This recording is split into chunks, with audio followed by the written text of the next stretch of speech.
Hola! Aujourd'hui on va parler du fait de vivre seule. J'ai vécu seule pendant 3 ans, mes 3 années d'études supérieures, et à présent je suis de retour chez mes parents. Je vais vous partager mon expérience de partir de chez soi assez jeune finalement, comment ça s'est passé, et puis tous mes conseils. J'aurais aimé avoir une grande sœur qui me dise tous ces conseils que je vais vous donner, que j'ai pu engranger avec les années. Je vais vous offrir tout ça sur un plateau d'argent. Si j'ai dû partir de chez moi, ça a été pour mes études supérieures. J'ai été acceptée sur Parcoursup dans un BUT métier du multimédia et de l'internet. Et il se trouve qu'il était un peu loin de chez moi, donc il était préférable que je prenne un appartement dans la ville où était l'université. J'ai vécu seule tout en rentrant la plupart des week-ends chez mes parents, surtout au début. Mais je sais pas si ça a été une bonne idée de rentrer tous les week-ends, parce que quand mon père, soit il me redéposait en voiture à mon appart, soit je prenais le train. La plupart du temps après je prenais le train. C'était des au revoir déchirants. Enfin j'avais vraiment l'impression à chaque fois que je m'habituais pas, qu'à chaque week-end c'était l'arrachement. Je devais à chaque fois partir de la maison, là où je me sentais bien. J'avais ma chambre, mes animaux, mes parents, mon copain qui habite vraiment pas loin de chez mes parents. Je vous passe les pleurs, la déprime. Mais une chose positive, c'est que toutes ces mauvaises émotions, je ne les avais pas quand j'étais en cours, parce qu'à ce moment-là, j'étais entourée. Le milieu scolaire, c'est un milieu que j'ai toujours connu. D'ailleurs, ma première année de lycée, je suis atterrie dans une classe où je connaissais personne, donc j'avais déjà ce background-là. Mais du coup, quand j'étais à l'école, je me sentais bien. C'est vraiment en arrivant à mon appartement que le blues ressortait. Mais pas de panique, ce moment a duré un mois et demi. Après, oui, il y restait quand même certains week-ends où j'avais plus de mal à partir de chez mes parents que d'autres. Mais au bout de la première année, c'était vraiment carré. J'arrivais à partir sans que ça me fasse rien. Même des fois, j'étais contente de repartir. C'est une transition à passer. C'est dur au début, je vous le cache pas, mais il faut se dire que vous allez vous y faire. On est des humains, on s'adapte. Et gardez en tête que chaque personne est différente. Ça a été compliqué pour moi au début, mais j'ai d'autres amis pour qui ça a été beaucoup plus simple, qui étaient contents de vivre seul. Et au final, moi aussi, j'ai fini par apprécier parce que vivre seul, ça vous apporte beaucoup. Si vous voulez en profiter pleinement, voici les conseils que j'aurais aimé avoir. Mon premier conseil, c'est qu'il faut que tu gardes ton appartement rangé et vraiment ne laisse pas de nourriture traîner ou autre, surtout quand t'es dans une résidence étudiante, parce que les nuisibles, ça peut arriver assez vite. Ce que je peux te conseiller, c'est d'instaurer soit un jour de ménage, surtout si tu restes à ton appartement le week-end, le dimanche, ça peut être bien. Ou sinon, instaure-toi une routine 15 minutes express par jour. 15 minutes, tu nettoies. Que ce soit de faire ta vaisselle ou bien de nettoyer les petits recoins de ton appartement un peu chaque jour, ça paraît beaucoup plus facile que de tout faire d'un coup. Mon deuxième conseil, c'est d'appeler tes proches.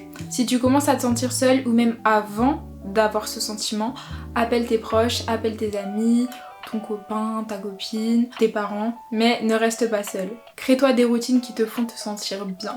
Par exemple, moi je sais que tous les matins, pendant mon petit-déj ou pendant que je me préparais, j'aimais bien regarder une vidéo YouTube ou un épisode de ma série. Trouve-toi une activité extrascolaire. Que ce soit de rejoindre une asso, un club, faire du sport. Durant ma deuxième année d'études, je me suis inscrite à un club sportif de fitness, gym. Donc j'avais ça 2 fois par semaine. Le premier cours c'était plutôt step et le deuxième c'était pilates, renforcement musculaire. Je crois vraiment que j'étais la plus jeune dans le cours. Mais juste ça m'a fait sortir, ça m'a fait voir des gens. Et je pense sincèrement que j'aurais continué, mais mes horaires ont changé l'année d'après et c'était plus compatible avec les cours de sport. Mais ça a été vraiment, je pense, ma meilleure année, la deuxième année.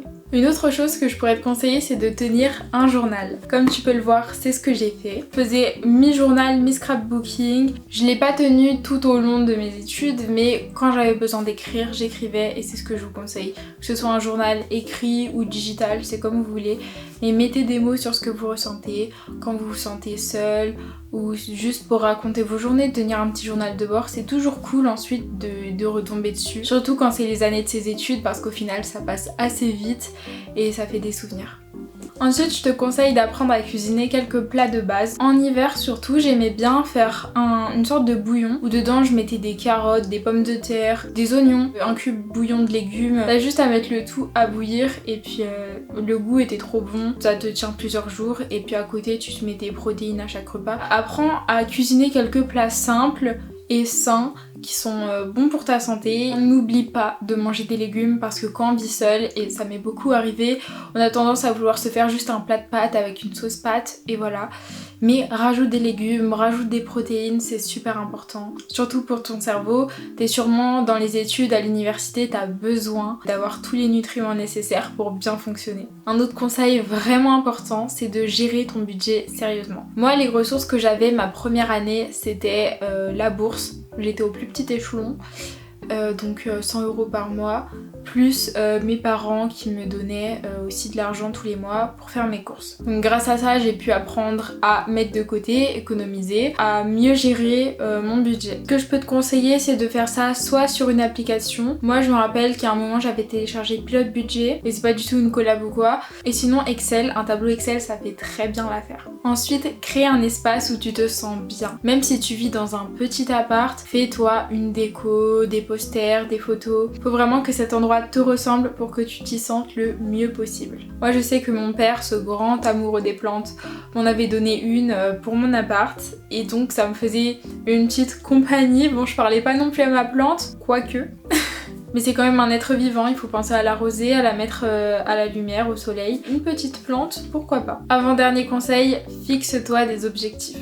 Profite du calme, du fait d'être tout seul pour pouvoir avancer sur tes projets, que ce soit te lancer sur les réseaux sociaux ou même monter ton business, en apprendre plus sur un sujet, perfectionner ta pratique dans un sport ou même lire. La lecture, c'est super important. Et vraiment, c'est le moment pour te fixer des objectifs car vivre seul, c'est égal à plus de temps pour soi. Et enfin, le conseil le plus important, c'est d'apprendre à apprécier ta propre compagnie. Le plus grand cadeau quand on vit seul, c'est d'apprendre à se connaître et à aimer sa propre présence. Garde en tête que même si au début c'est pas toujours facile, tu vas réussir à t'y faire et j'espère que mes conseils te seront bien utiles.